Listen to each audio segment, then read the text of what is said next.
홀로코스트, 아돌프 히틀러의 전말. 2. 1급 철십자 훈장 수상. 여하튼 1913년 히틀러는 오스트리아 제국군의 강제 징집을 피하기 위해 빈을 떠나 뮌헨으로 갔다. 그런데 1914년 1월 18일 오후에 놀랍게도 형사가 그곳에 나타나서 체포했고 다음날 그를 오스트리아 영사관으로 인도하였다. 그가 당면한 죄목은 무거운 것이었다. 그런데 우연히 그를 도왔다. 린츠 병무당국이 출두 날짜를 너무 짧게 잡아서 그는 소환에 응할 수가 없었다. 소환 날짜가 연기되면서 그는 세심하게 계산된 서면상의 사유서를 제출했다. 그는 소환장에서 자신을 예술가라고 적은 것에 대해 정당한 지칭이기는 하지만 수입은 별것 없어 독립적 예술화가로서 생계를 꾸려나가고 있다고 적었다. 그는 최초의 징집기한을 놓쳤기 때문에 몇 번이나 자진 신고를 하였지만 아마 서류가 도중에 분실된 것 같다는 내용을 적었다. 그는 징집에 출두하지 못한 것을 빈 시절의 절망적인 생활사정 탓으로 돌렸다. 그가 내세운 변명은 뻔한 것이었지만 전체적으로는 효과가 있었다.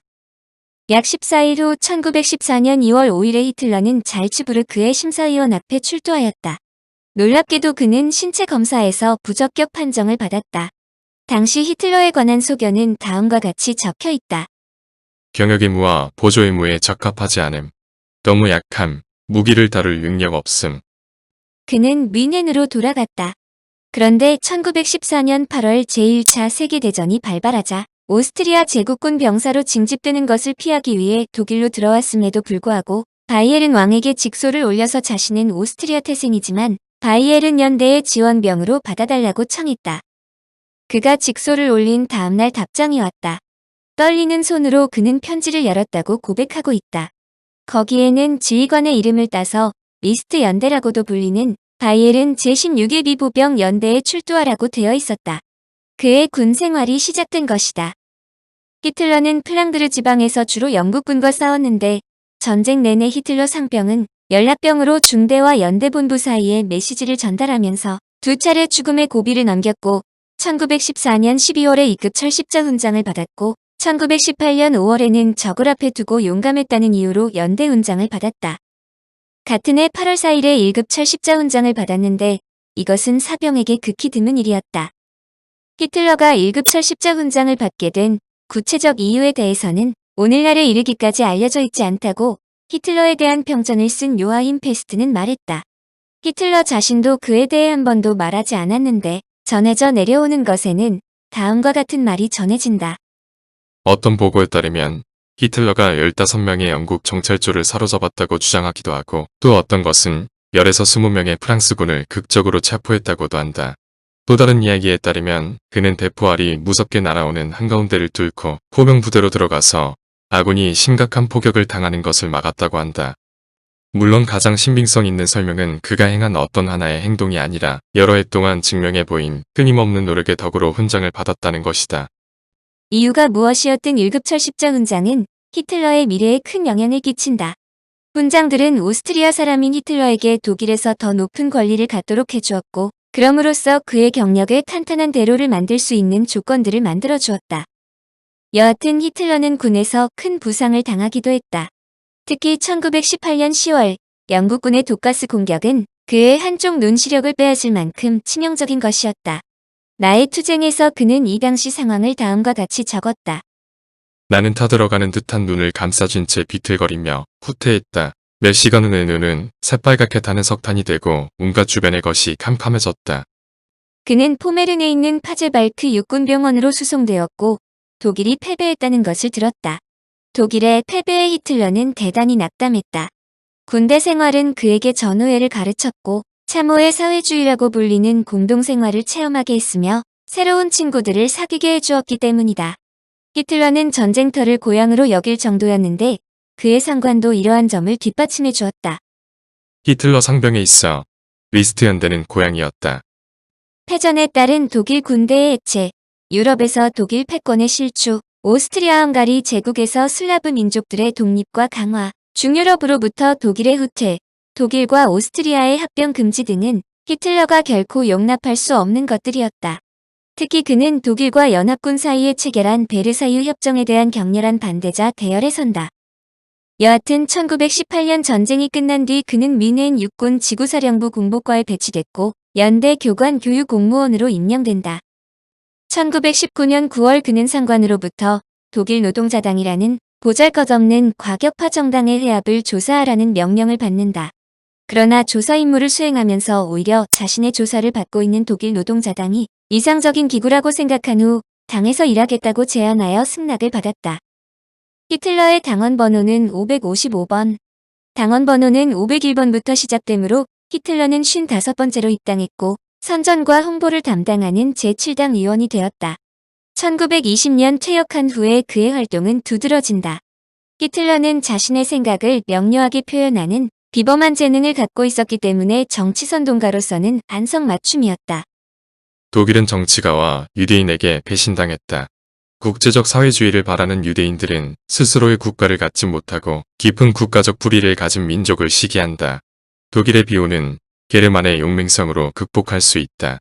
우리를 배신한 인간들로부터 권력을 탈취하면 된다. 그리고 우리들은 게르만의 위대한 전통에 눈을 떠야 한다.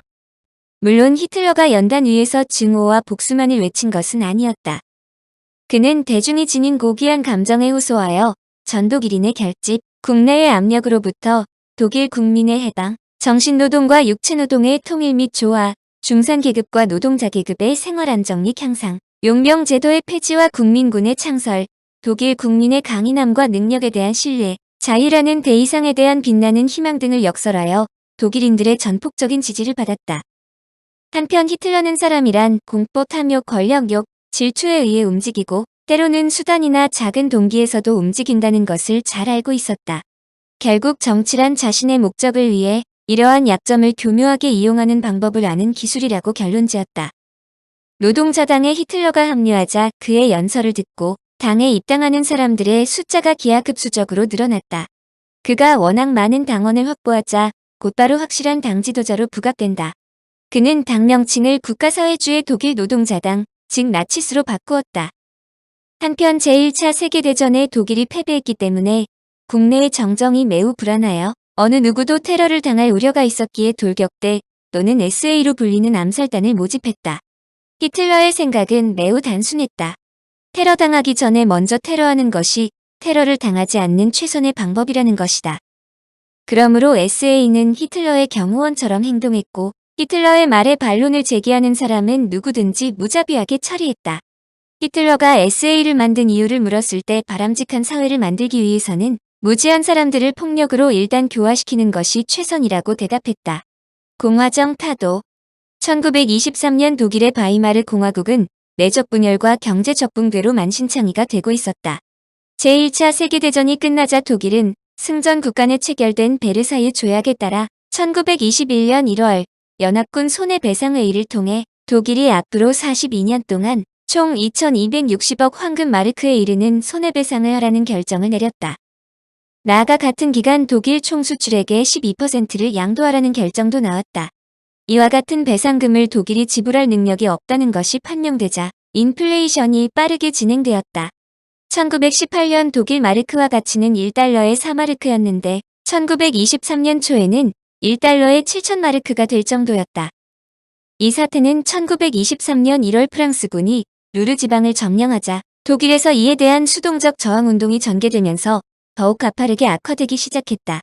좌파에서 우파에 이르기까지 거의 모든 독일인이 소극적 저항에 동조했지만 히틀러는 보다 근본적인 원인을 치유해야 한다면서 유대인에 대한 투쟁과 베를린의 공화정부에 대한 투쟁을 주장했다. 특히 나치당 내에도 반프랑스 투쟁을 중시하는 사람이 많았으므로 히틀러도 적극적으로 프랑스에 대한 독일 공화정부의 소극적 태도를 공격했다. 1923년 9월 26일 독일 정부는 프랑스에 대한 수동적 저항을 중지하겠다고 발표하자 이 결정에 반대한 극우파는 공화정의 타도를 외쳤다.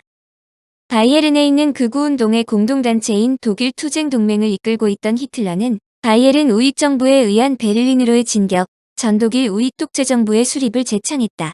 그러나 학자들은 이 당시에 히틀러가 나치당만의 단독 정권을 세우거나 바이에른 우익정부에 반역하여 봉기를 일으킬 의사는 가지고 있지 않았다고 추정한다. 그러나 독일 정부에 대한 국민들의 민심이 떠나자 히틀러는 당시의 독일 정황을 잘 이용하면 독일의 지배자가 될 수 있다고 생각한 후 중앙정부를 무너뜨릴 전주곡으로 폭동을 기획한다. 히틀러가 이와 같은 대담한 계획을 내세울 수 있었던 것은 그가 세운 나치스가 계속하여 국민들의 호응을 얻고 있었기 때문이다.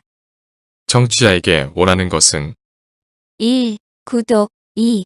좋아요